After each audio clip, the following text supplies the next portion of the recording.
नमस्कार, मेरा नाम है साजिब और आप देखना शुरू कर चुके हैं next 9 news political bite. Samajwadi Party जिसको लेकर के कहा जाता है कि अखिलेश यादव के बाद अब कोई नेता नहीं बचा है, क्योंकि शिवपाल यादव और आजम खान की राजनीति की धार जो है अब वो पूरी तरीके से खत्म हो चुकी है। सत्ताधारी पार्टियों पर विधानसभा सदन के अंदर हमला करने की जो शक्ति थी वो अब कहीं ना कहीं पुराने दौर वाली नजर नहीं आती है, ना ही शिवपाल यादव की ना ही आजम खान की। एक अखिलेश यादव है जो नेता सदन और पूरे सत्ताधारी पार्टी के तमाम नेताओं पर हमलावर होते हुए नजर आते हैं। लेकिन अब समाजवादी पार्टी के अंदर एक और नेता उभरने लगा है। उस नेता के कद को भी एन कैन यहाँ पर समाजवादी पार्टी बढ़ाते हुए नजर आ रही है। बात कर रहे हैं स्वामी प्रसाद मौर्य की। स्वामी प्रसाद मौर्य गैर यादव ओबीसी का समाजवादी पार्टी के लिए एक बेहद बड़ा चेहरा जो है बन करके उभरते हुए नजर आ रहे हैं। जिस तरीके से रामचरितमानस को लेकर के उन्होंने कथित विवादित बयान दिया है, उसके बाद जो है उत्तर प्रदेश की सियासत गर्मा गई। लेकिन सवाल तब उठने लगा कि जब दो प्रवक्ताओं को समाजवादी पार्टी ने निष्कासित कर दिया अपने पार्टी से, क्योंकि उन्होंने जो बयान दिया था वो स्वामी प्रसाद मौर्य के खिलाफ दिया था। हालांकि उनके बयान का समाजवादी पार्टी जो है समर्थन करते हुए स्वामी प्रसाद मौर्य का नजर नहीं आई, लेकिन रौली तिवारी और रुचि सिंह को यहाँ पर निष्कासित करना कहीं ना कहीं ये गैर यादव ओबीसी वोट बैंक को संदेश है कि समाजवादी पार्टी के अंदर अब एक और नेता उभर करके निकल रहा है। तो इन्हीं सब मुद्दों पर स्वामी प्रसाद मौर्य पर बात करने के लिए हम अपने न्यूज रूम में मौजूद है। अपने तमाम सहयोगी से स्वामी प्रसाद मौर्य को लेकर के उनकी राय जानेंगे। सबसे पहले हमारे साथ आसिफ सर मौजूद है। तो देखिए, सबसे पहला मेरा सवाल आपसे ये रहेगा कि स्वामी प्रसाद मौर्य जिस तरीके से आक्रामक उनका नेचर रहा है, तो समाजवादी पार्टी को इससे कितना फायदा? शुक्रिया साजिब। देखिए, इसमें कोई शक नहीं है कि स्वामी प्रसाद मौर्य मजबूरी में ही समाजवादी पार्टी में आए, क्योंकि जब यूपी का 2022 का विधानसभा चुनाव हो रहा था, उनके साथ और भी बहुत सारे नेता आए थे। उस वक्त हम लोग लखनऊ में ही मौजूद थे। देखिए, बीजेपी गुजरात चुनाव के वक्त भी लगभग 38 विधायकों का टिकट काट दिया और वहां पे भी ये बातें हो रही थी कि भाई इससे बीजेपी को नुकसान होगा, लेकिन हम सब ने देखा कि फायदा ही हुआ। यानी कि 25 सालों के से ज्यादा उनको भी सीटें मिली। तो ये लोगों को पहले से पता था कि बीजेपी इन्हें टिकट नहीं देने वाली, यही लिए समाजवादी पार्टी में आ गए। और अब समाजवादी पार्टी उन्हें तवज्जो दे रही है क्योंकि उनके पास कोई ऑप्शन भी नहीं है। हाँ, ये जरूर है कि मौर्य समाज का थोड़ा फायदा मिलेगा, लेकिन मुझे ये कहीं से नहीं लगता कि उनकी वजह से बीजेपी को कोई नुकसान होगा। अभी देख लीजिए आप, रामचरितमानस का भी बीच में मसला आया था, उसमें भी घुटने टेकने पड़े। देखिए, उन्हें वापस लेना पड़ा कई बार। हालांकि एक नेता को निकाल भी दी थी, उसके बाद उन्हें बैकफुट पे आना पड़ा। चचा शिवपाल बैकफुट पे। मुझे लगता है कि खास करके स्वामी प्रसाद मौर्य अगर ये फायदेमंद होते तो उनकी बेटी बीजेपी में है, वो भी वापस चली आती। देखिए, कद की एक बात आप कर रहे थे कि है ना, मजबूरी में आना पड़ा। तो देखिए, भारतीय जनता पार्टी को अगर देखेंगे तो ओबीसी का एक बहुत बड़ा चेहरा उनके पास केशव प्रसाद मौर्य है और उनको पोर्ट्रे भी भारतीय जनता पार्टी तमाम मंचों पर करती रहती है। तो अब जैसे केशव प्रसाद मौर्य को लेकर के ये कहा जाता है कि अगले बार मुख्यमंत्री की दावेदारी पेश कर सकते हैं, तो भारतीय जनता पार्टी ऐसा नहीं चाहती होगी कि स्वामी प्रसाद मौर्य जो है दावेदारी पेश करे, क्योंकि अगर छवि की बात करें तो एक मजबूत छवि के नेता शुरुआती दौर से माने गए स्वामी प्रसाद मौर्य। बसपा को फायदा पहुंचाया, भारतीय जनता पार्टी को चुनाव में फायदा पहुंचाने का इतिहास तो रहा है स्वामी प्रसाद मौर्य का, तो यही कारण लगा। लेकिन अब भारतीय जनता पार्टी छोड़ करके जब सपा में आ गए हैं स्वामी प्रसाद मौर्य, तो आपको क्या लगता है कि सपा को इससे फायदा कितना मिलेगा और भारतीय जनता पार्टी को नुकसान होगा? फिर वही बात मैं कह भी रहा था। देखिए ना, आप दिनेश शर्मा जीत गए फिर भी वो मंत्री में नहीं रहते हैं, केशव प्रसाद मौर्य हार गए फिर भी मंत्री में रहते हैं। क्यों? क्योंकि उस समाज पे उनका गढ़ है, पकड़ है बेहतरीन तरीके से। अगर मौर्य का पकड़ होता तो फिर बीजेपी पहले। देखिए, ये बात हमारा भले ही बाद में चर्चा करते हैं, लेकिन पार्टियों के अंदर पहले ही खेल पता रहता है कि किसको टिकट मिलने वाला है, किसको टिकट नहीं मिलने वाला है।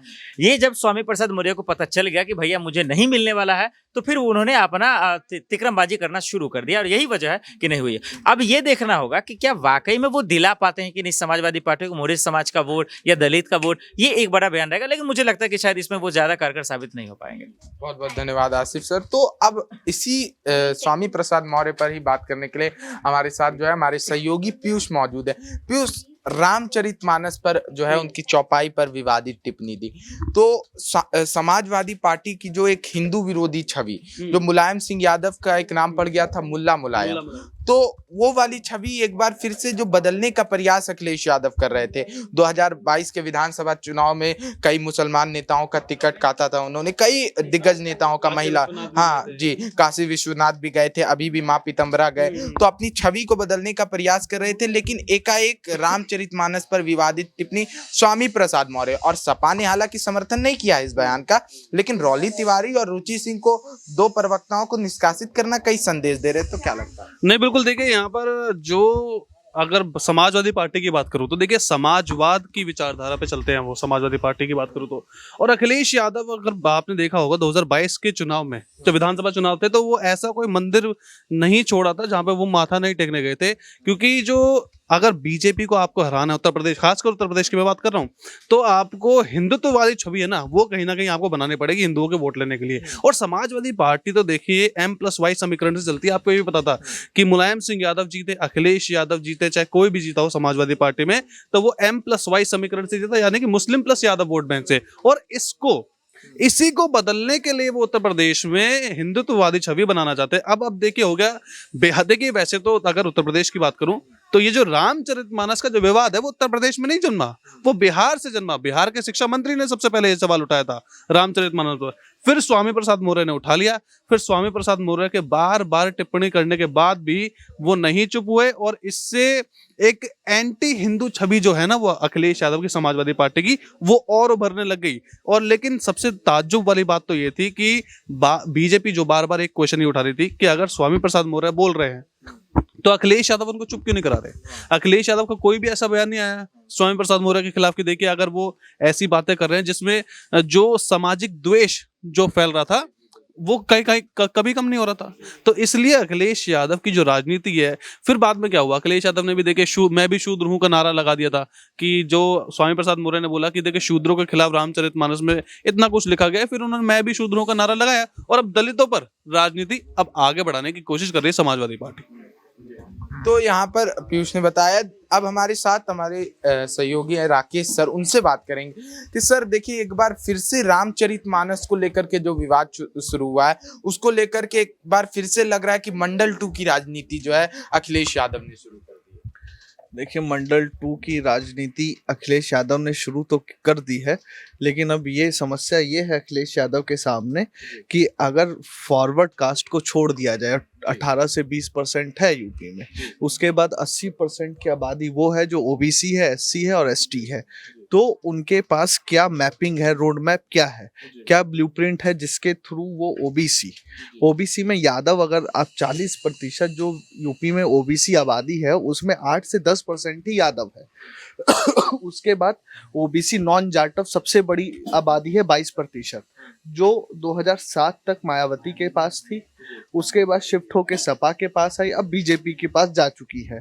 ठीक है, तो जो आरएसएस का अभी धरातल पर जो आरएसएस है, जो बीजेपी की वैचारिक संरक्षण उपलब्ध कराती है, उनका ये है कि सभी को एक हिंदुत्व के छाते के नीचे लाया जाए, जाति को हटा के जाति विहीन समाज की संरचना। अब यहाँ पर जो रामचरितमानस में शूद्र या ताड़न की जो परिभाषा है उसको सभी पार्टियों ने अपने अपने हिसाब से राजनीतिक रूप से मैनिपुलेट किया है, राजनीतिक रूप से संदर्भ अपने अपने राजनीतिक फायदे के हिसाब से निकाले हैं। लेकिन जो मंडल 2 की राजनीति है, मंडल 2 की राजनीति तभी सफल होगी जब अखिलेश यादव के पास एक एजेंडा होगा व्यापक तौर पर, उस एजेंडे का फायदा व्यापक होगा। कि हाँ, जैसे अगर आप बात करें कि जब ओबी मंडल कमीशन बना तो वो एक व्यापक एजेंडा था वहां पर पार्टियों के पास। पीयूष कह रहे थे सर कि है ना, जो अगर यूपी में रहना है तो हिंदुत्व की राजनीति ही करनी होगी। तो इससे पहले उत्तर प्रदेश में कांग्रेस भी रही है, अन्य पार्टियां भी सरकार में रही है, तो विचारधारा बदलने का तो प्रयास नहीं। देखिए यूपी में हिंदुत्व की राजनीति ही चलेगी, इससे थोड़ा हम इत्तेफाक नहीं रखते हैं।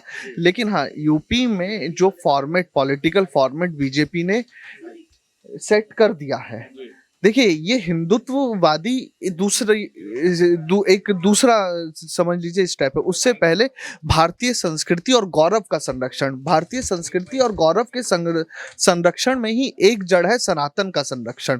ठीक है, तो जो भारतीय गौरव और संस्कृति के संरक्षण और उसकी आत्मीयता को खड़ा करने की बात जो बीजेपी कह रही है, उसका तोड़ अखिलेश यादव को निकालना पड़ेगा।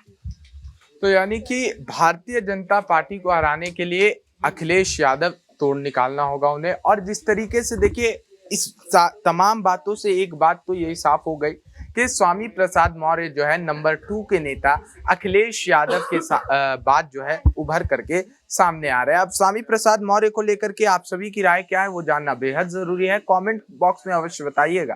तब तक के लिए बने रहिए और देखते रहिए नेक्स्ट 9 न्यूज पॉलिटिकल बाइट।